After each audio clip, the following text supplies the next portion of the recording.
ഞങ്ങളുടെ വീട്ടിൽ ഞാനും എൻ്റെ ചേച്ചിയും എൻ്റെ അനിയത്തിയും വന്നു കഴിഞ്ഞാൽ വീടിനെ നാലാക്കി നാല് മുക്കിലേക്ക് ഞങ്ങൾ വിളിച്ചറിയലാണ് സാധാരണ പതിവ്. കാര്യമൊന്നുമില്ല, ഞങ്ങളുടെ വർത്തമാനം, കുട്ടികളുടെ തല്ലിലൂടൽ, അവരുടെ ബഹളം, ടി വി, സബ്ബ്, പാട്ട്, അങ്ങനെ കുറേ സംഗതി. പിന്നെ ഞങ്ങളുടെ ഭർത്താക്കന്മാർക്ക് ഞങ്ങൾ വർത്താനം തുടങ്ങിക്കഴിഞ്ഞാൽ ഒന്നുമില്ലെങ്കിൽ അവർ മൂന്നാളും കൂടെ ഒരു മൂലയ്ക്ക് കൂടും, അല്ലെങ്കിൽ മൂന്നാളും മൂന്ന് മൂലയ്ക്ക് കൂടും. പിന്നെ ഞങ്ങൾക്ക് ഇന്ന് അമ്പലത്തിൽ പോകേണ്ടായിരുന്നുകൊണ്ട് ഇത്തിരി നേരത്തെ എണീറ്റു കേട്ടോ. ഞാനൊക്കെ വീട്ടിൽ ചെന്ന് കഴിഞ്ഞാൽ നേരത്തെ എണീക്കുക എന്ന് പറഞ്ഞാൽ അത്ഭുതങ്ങളിൽ ഒന്നായിരിക്കും. ഏഴാം ഏഴ് അത്ഭുതങ്ങൾ കഴിഞ്ഞ് എട്ടാമത്തെ ഒന്നായിരിക്കും എന്ന് വേണം പറയണമെങ്കിൽ. കാര്യം എന്താ വെച്ചാൽ ഞാൻ വീട്ടിൽ ചെന്ന് അത്യാവശ്യമൊക്കെ നല്ലോണം കിടന്നുറങ്ങും കേട്ടോ. അപ്പോൾ ഞങ്ങൾ കരുതി, ഞാൻ ചേച്ചിയും പറഞ്ഞെന്നാൽ വീട്ടിലെ കുറച്ച് പണികളൊക്കെ രാവിലത്തെ ഒരുക്കിയിട്ട് പോവാം, കാര്യം കുട്ടികളൊക്കെ എഴുന്നേറ്റ് കഴിഞ്ഞാൽ ബുദ്ധിമുട്ടാവില്ല അമ്മയ്ക്ക്. അത്ര വലിയ പണികളൊന്നുമില്ല, അടിച്ചു വരാനും മുറ്റം കോരാനും മുറ്റം തൂക്കാനും മാത്രമേ ഉണ്ടായിരുന്നുള്ളൂ. പക്ഷേ എൻ്റെ അനിയത്തി എന്ന് പറഞ്ഞ സാധനം ഒരു പ്ലാവിൻ്റെ ഇല പനന്ന് കിടക്കുന്നുണ്ട്, അത് കമത്തിടാൻ പോലും എഴുന്നേൽക്കൂല, കമ്പിപ്പാര വെച്ച് കുത്തിയാൽ അവൾ എഴുന്നേൽക്കൂല. അങ്ങനെ ഞാൻ കുറേ ചീത്ത പറഞ്ഞു, എൻ്റെ കൂടെ ഒന്ന് വീഡിയോ എടുക്കാനെങ്കിലും വരാമോ എന്ന് വെച്ച്. എങ്ങനെയെന്ന് അറിയില്ല, ഞങ്ങൾ രണ്ടാളും അടപടലം മൂഞ്ചി വരുന്ന സമയത്തുണ്ട് അത് ഫോണും കൈ പിടിച്ചുകൊണ്ട് വരുന്നു, കറക്റ്റായിട്ട് ഫോക്കസ് ചെയ്ത് വീഡിയോ എടുക്കുകയും ചെയ്തു. കാര്യം എന്താ വെച്ചാൽ ഞങ്ങൾ അവിടെയാണ് കുളിച്ചിരുന്നത്, കാണുന്ന പാലക്കടവ് എന്നാണ് ഞങ്ങൾ ആ ഭാഗത്തിന് പറയുക. എൻ്റെ വീടിൻ്റെ മുറ്റത്ത് തന്നെ ഉള്ളൊരു കുളമാണ്, അത്യാവശ്യം വലിയ കുളം പറഞ്ഞാൽ വലിയ കുളമാണ്. ഞാൻ അവിടെ കുളിക്കാൻ പോയി, അവിടെ മൂഞ്ചി വരുന്ന നേരത്തെ അവൾ വീഡിയോ എടുത്തു. പിന്നെ ഞങ്ങൾ ഇപ്പുറത്തെ കടവിലോട്ട് വന്നു.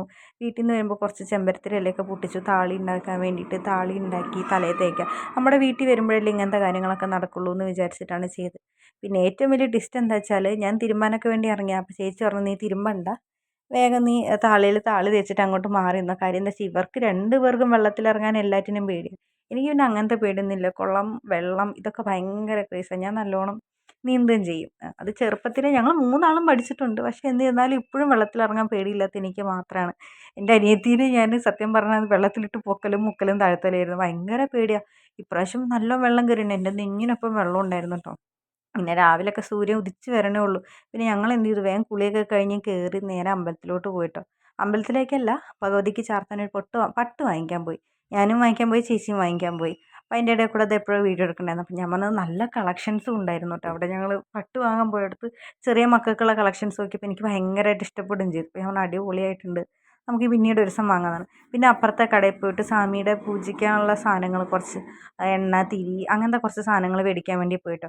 അതിൻ്റെ ഇടയിൽ ചേച്ചി എന്തോ ടോപ്പും കാര്യങ്ങളൊക്കെ നോക്കണമുണ്ടായിരുന്നു അപ്പുറത്തെ കടയിൽ നിന്ന്. അപ്പം ഞങ്ങളിതൊക്കെ നോക്കി അവിടെ കൃഷ്ണൻ്റെ വിഗ്രഹങ്ങൾ കണ്ടിട്ട് ഞങ്ങൾക്ക് സഹിച്ചില്ല. സത്യം പറഞ്ഞാൽ എനിക്ക് ഭയങ്കര ഇഷ്ടമാണ് ഇങ്ങനെ വിഗ്രഹങ്ങളോടും ഇതിനോടൊക്കെ. പിന്നെ വീട്ടിൽ കൊണ്ടുവന്ന് ഇപ്പോൾ വെക്കാൻ പാകില്ലാത്തതുകൊണ്ട് മാത്രം ഞാൻ പിന്നെ അത് ബാക്കിലോട്ട് വെച്ചു കേട്ടോ. പിന്നെ ഞങ്ങൾ അമ്പലത്തിലെത്തി നമുക്ക് ഈ വഴിപാടും കാര്യങ്ങളൊക്കെ നടത്തും, പട്ട് ചാർത്തുന്നതൊക്കെ ആണെങ്കിലും വഴിപാട് രസീതാക്കണം എന്ന് പറഞ്ഞിട്ടുണ്ടായിരുന്നു. അപ്പം ഞങ്ങൾ ചെന്നു, 9 മണിയൊക്കെ ആയിരുന്നു കേട്ടോ. ഇപ്പോൾ 9:30 വരെ അമ്പലം ഉണ്ടെന്നാണ് പറഞ്ഞത്. അപ്പം ഞങ്ങൾ വേഗം ചെന്നു വഴിപാട് നടത്താൻ വേണ്ടി പോയിട്ട് അവിടെ പറഞ്ഞു വഴിപാടും കാര്യങ്ങളൊക്കെ റെസീറ്റ് ആക്കിയിട്ട് അവിടേക്ക് അച്ഛൻ്റെ അമ്മയുടെയും പേരിലും മക്കളുടെ പേരിലൊക്കെ ഓരോ പുഷ്പാഞ്ജലി നടത്തിച്ചു. പിന്നെ ഞാനും ചേച്ചിയും പട്ടം അവിടെ വെച്ചപ്പോൾ തിരുമേനി പറഞ്ഞു, ഇപ്പം ശരിയാക്കി തരാം, ഒരു 10 മിനിറ്റ് കിട്ടും പറഞ്ഞു. കാര്യം കുറച്ച് നേരം പൂജയും കാര്യങ്ങളും നടത്തിയിട്ട് വേണം പട്ട് ചാർത്താനും. പിന്നെ ഞങ്ങളൊന്ന് മനസ്സറിഞ്ഞ് നല്ലോണം തൊഴുകൽ തുടങ്ങി. കാര്യം കുറേ ദിവസത്തെ ഒന്ന് ഒഴുക്കി വിടാനുണ്ടായിരുന്നു. പിന്നെ ഞങ്ങൾ രാവിലെ കുറച്ച് കറങ്ങിയിട്ടൊക്കെ പോവാമെന്ന് വിചാരിച്ചിട്ടാണ് വന്നത്. ഞങ്ങൾ 3 പേരും കൂടുമ്പോഴല്ലേ ഇങ്ങനെ നടക്കുള്ളൂ എന്ന് വിചാരിച്ചിട്ട്. ഇത് നാഗത്തന്മാരുടെ കോവിലുണ്ട്,